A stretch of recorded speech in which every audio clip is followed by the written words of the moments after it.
నమస్తే, this is Aurya. Welcome to our channel. ముందుగా Red TV ప్రేక్షకులందరికీ నూతన సంవత్సర శుభాకాంక్షలు. Hi sir. హాయ్ అండి. Wish happy new year. Thank you అండి. Same to you. Sir, Sajjanar గారు రంగంలోకి దిగారు. అన్వేష్ కి సంబంధించి ఎక్కడున్నా కూడా పట్టుకోవాలని చెప్పేసి, అలాగే పాస్పోర్ట్ ను కూడా సీజ్ చేస్తారు అని సంథింగ్ వార్త అయితే వినిపిస్తూ ఉంది. అట్ ద సేమ్ టైం మనకి సజ్జనార్ గారు గతంలోనే ఆయన మన యాప్స్ కి సంబంధించి మాత్రము మెచ్చుకున్నారు. ఇప్పుడు ఆయనే మళ్ళా యాక్షన్ తీసుకోవాల్సిన పరిస్థితి ఉన్నట్టుంది. ఏమంటారు? జనరల్ గా సజ్జనార్ ప్రోయాక్టివ్ ఉంటారు. రెండోది సోషల్ మీడియాలో కూడా ఆయన యాక్టివ్ గా మాట్లాడుతుంటారు. సో ఆయన చాలా విషయాల్లో కూడా తన పరిధి దాటి కూడా, అంటే తన ఉద్యోగ పరిధి దాటి కూడా సమాజంలో జరిగే కొన్ని రకాల ప్రాబ్లమ్స్ మీద స్పందించడం, దాని పట్ల ఒక చిన్న సైజు ఉద్యమాలు కూడా ఆయన చేస్తుంటాడు. అట్లాగే బెట్టింగ్ యాప్స్ మీద నిజానికి ఆయనకేం సంబంధం లేదు. ఆయన ఆర్టీసీలో ఉన్నాడు, కానీ బెట్టింగ్ యాప్స్ సామాజికంగా చాలా మంది ఆత్మహత్యలు చేసుకుంటున్నారు, చాలా క్రైమ్ జరుగుతుంది అని చెప్పి ఆయన ఆవేదనతో దీన్ని సెలబ్రిటీలు ప్రమోట్ చేయడం కరెక్ట్ కాదని చెప్పి ఆయన చాలా మందికి మామూలుగా చెప్పాడు. కొంతమందికి బెదిరింపులు వెళ్ళాయి, కేసులు కూడా పెట్టించడానికి ఆయన కూడా దోహదపడ్డాడు.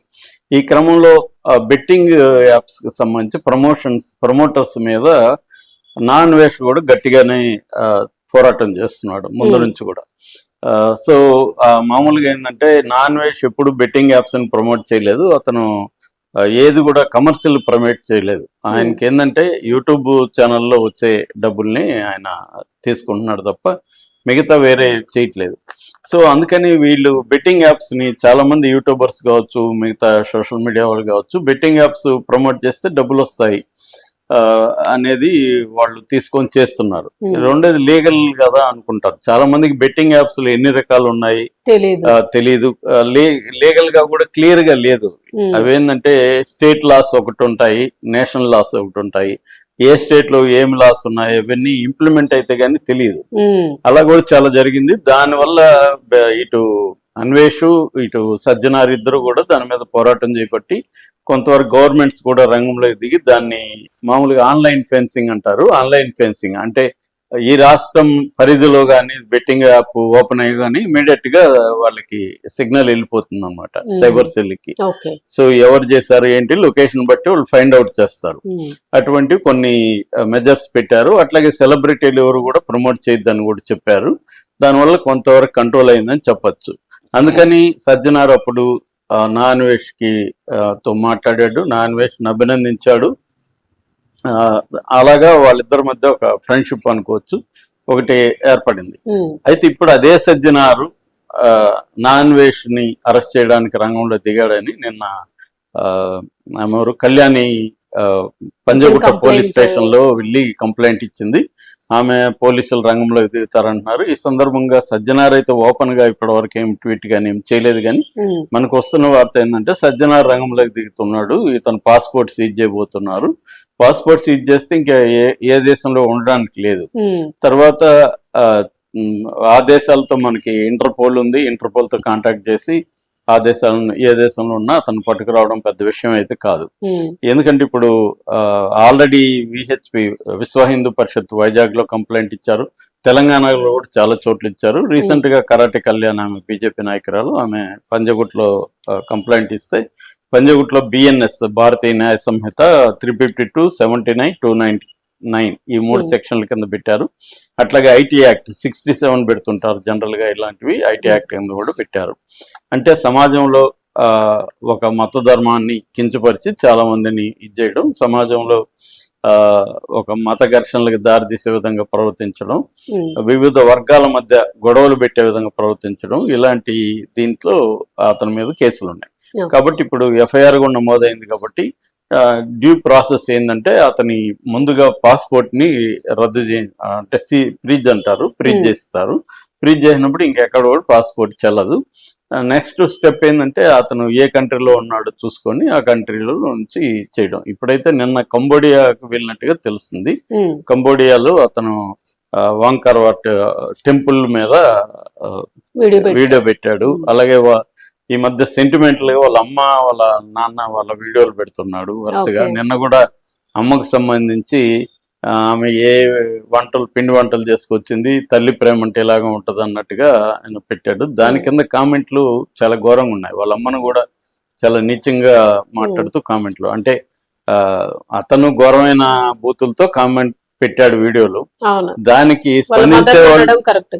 స్పందించే వాళ్ళు కూడా అంతకంటే ఎక్కువ బూతులు, అది కూడా వాళ్ళ మదర్ ని అనడం అంటే వీళ్ళ కోపాన్ని అర్థం చేసుకోవచ్చు, కానీ తేడా లేకుండా పోతుంది కదా. ఇప్పుడు మనం ఒక అతన్ని దేనికైతే తిడుతున్నామో అదే పని మనం చేస్తే ఇంకా మనకి అతనికి ఏం తేడా ఉంటది. సో అదే జరుగుతుంది. సోషల్ మీడియాలో ఏంటంటే కామెంట్లు పెట్టేవాళ్ళు మామూలుగానే రెచ్చిపోతుంటారు. ఎందుకంటే మనం ఎవడు ఏం చేయలేండి అనేది, ఇంతమందిని ఏం చేస్తారు అనేది వాళ్ళకున్న ఒక బలం. కానీ ఒక్కొక్కసారి ఇప్పుడు అతను కూడా కేసులు పెట్టచ్చు, వీళ్ళ మీద పెడతాడు కూడా ఖచ్చితంగా. ఎందుకంటే వాళ్ళ మదర్ దగ్గర కూడా పెట్టించవచ్చు. మదర్ పెట్టిందంటే వీళ్ళకి కూడా సీరియస్ అవుతుంది. సో ఒకసారి కేసుల వరకు వెళ్తే అందరూ ఇంకా పెట్టించుకుంటారు కదా. కాబట్టి ఇక్కడ ఏంటంటే అతని చెప్పిన దాన్ని ఖండించడం వేరు, అతని మదర్ని లేకపోతే వాళ్ళ ఇంట్లో స్త్రీలని చేయడం వేరు. అదే జరుగుతుంది ఎక్కువ రియాక్ట్ అయ్యేవాళ్ళు. అందుకనే ఇప్పుడు ఉత్తరాంధ్ర వాళ్ళు కూడా కొంత రంగంలో ఎదిగి అతనికి మద్దతుగా మాట్లాడుతున్నారు, అంటే అతను చెప్పిన భాషను ఖండిస్తున్నారు. కాకపోతే కొంతమంది ఏంటంటే ఉత్తరాంధ్రలో మామూలుగానే ఇలాగ బూతులు మాట్లాడుకుంటాము, రూరల్ ఏరియాలో అదే భాషలో అతను మాట్లాడతాడు. గ్రామీణ భాష అంటే బూతులు లేని గ్రామీణ భాష ఉండదు. సో అదే అతను మాట్లాడతాడు అనేది కూడా సపోర్ట్ చేస్తున్నాడు. కానీ అది గ్రామాల్లో మాట్లాడడం వేరు, ఒక సోషల్ ప్లాట్ఫామ్ లో కోట్లాది మంది చూస్తున్నప్పుడు బూతులు మాట్లాడడం వేరు. బూతులు మాట్లాడకుండా విషయం చెప్పచ్చు, బూతులు మాట్లాడి విషయం చెప్పాల్సిన అవసరం లేదు. ఇప్పుడు శివాజీకి కూడా అదే కదా ప్రాబ్లం. శివాజీ కూడా 2 పదాలు వాడకపోయింటే అంత వ్యతిరేకత బిగినింగ్ లో వచ్చిండేది కాదు. సో అందువల్ల ఇక్కడ మనం ఏంటంటే ఈ ఇష్యూ నుంచి ఏం నేర్చుకోవాలంటే, ఏదన్నా చెప్పేటప్పుడు కన్స్ట్రక్టివ్ గా చెప్పాలి, వ్యతిరేకించడం కూడా కన్స్ట్రక్టివ్ గా వ్యతిరేకించాలి. నీ ఆర్గ్యుమెంట్స్ ఏంటో లాజికల్ గా చెప్పాలి, నీ ఆర్గ్యుమెంట్స్ సపోర్ట్ గా డేటా కూడా ప్రొవైడ్ చేయాలి. అదే ఆర్గ్యుమెంట్ మెథడ్ ఎప్పుడైనా. అంతకాకుండా ఎమోషనల్ గా మాట్లాడడం వేస్ట్. రెండవది ఇంకా బూతులు మాట్లాడడం వల్ల ఏమవుతుందంటే అసలు విషయం నువ్వు చెప్పదలుచుకుంది పక్కన పోతుంది. ఇప్పుడు నిజానికి ఆ అబ్బాయి చెప్పిన దాంట్లో వ్యాలిడ్ పాయింట్స్ ఉన్నాయి, కానీ అవి పక్కనకి వెళ్ళిపోయి అతను బూతులే హైలైట్ అవ్వడం. ముఖ్యంగా గరికపాటిని, అలా గరికపాటి చెప్పిన దాన్ని వ్యతిరేకించవచ్చు, ఎవరినైనా వ్యతిరేకించే హక్కు ఉంటది. గరికపాటి ఇలా చెప్పడం కరెక్ట్ కాదు అనేది చెప్పొచ్చు, కానీ గరికపాటిని అంత బండబూతులు తిట్టడం, శివాజీని కూడా అలా తిట్టడం, ఇవన్నీ జరిగాయి. దాని తర్వాత అతనేమి ఎమోషనల్ గా కూడా కాదు, ప్లాన్ గానే అతను తిట్టినట్టుగానే అర్థమవుతుంది. ఎందుకంటే గుమ్మడికాయ ఇవన్నీ ఇచ్చేసుకొని వచ్చి మరి మాట్లాడాడు. అక్కడ కంటెంట్ స్త్రీలు ఎంత ఇబ్బందులు పడుతున్నారని చెప్పడం కంటెంట్ మంచిదే. స్త్రీలు వాళ్ళకున్న భౌతిక పరిస్థితులు అయితే మగవాళ్ళతో పోల్చినప్పుడు స్త్రీలకు ఎన్ని రకాల ఇబ్బందులు ఉంటాయి, దాన్ని అర్థం చేసుకోండి అనేది అతని ఉద్దేశం. కానీ అతను చెప్పిన విధానం వల్ల ఏమవుతుందంటే అది పక్కకు పోయి ఆడవాళ్ళకి చాలా ఇబ్బందికరంగా, ఎవరికైనా ఇబ్బందికరంగా ఉంటుంది. కాబట్టి ఏంటంటే అతను చెప్పదలుచుకున్న దాన్ని కన్స్ట్రక్టివ్ చెప్పుండొచ్చు. నేను నిన్న కూడా చెప్పాను, అతనికి నిజానికి 127 దేశాలు ఎన్నో తిరిగాడు, ఎక్స్పీరియన్స్ ఉంది, వివిధ దేశాల్లో స్త్రీల ఇది చూశాడు. దాన్ని కంపేర్ చేసి డేటాతో చెప్తే నిజానికి చాలా బాగుండేది. అంటే భారతదేశంలో స్త్రీల పరిస్థితి ఏంటి, వివిధ దేశాల్లో స్త్రీల పరిస్థితులు ఏంటి, ప్రపంచం ఎలా మారుతుంది స్త్రీల విషయంలో, ఇంకా ఏమేమి మారాలి, అవి చెప్పుండొచ్చు అతను.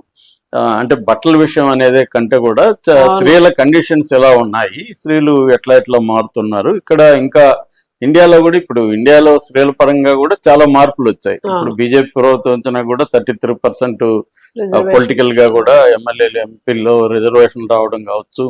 అట్లాగే జన్ధన్ ఖాతాలు కూడా స్త్రీలవే ఎక్కువ ఉన్నాయి. అట్లాగే స్టార్టప్ కంపెనీల్లో కూడా స్త్రీలే ముందున్నారు, ఎడ్యుకేషన్ లో కూడా స్త్రీలు ఉన్నారు. అలాగా ఈ 10 ఏళ్లలో స్త్రీలు ఎలా ముందున్నారు అనేది సౌరవ్ ముఖర్జీ లాంటి వాళ్ళు పుస్తకం కూడా రాశారు దీని మీద విత్ డేటాతో.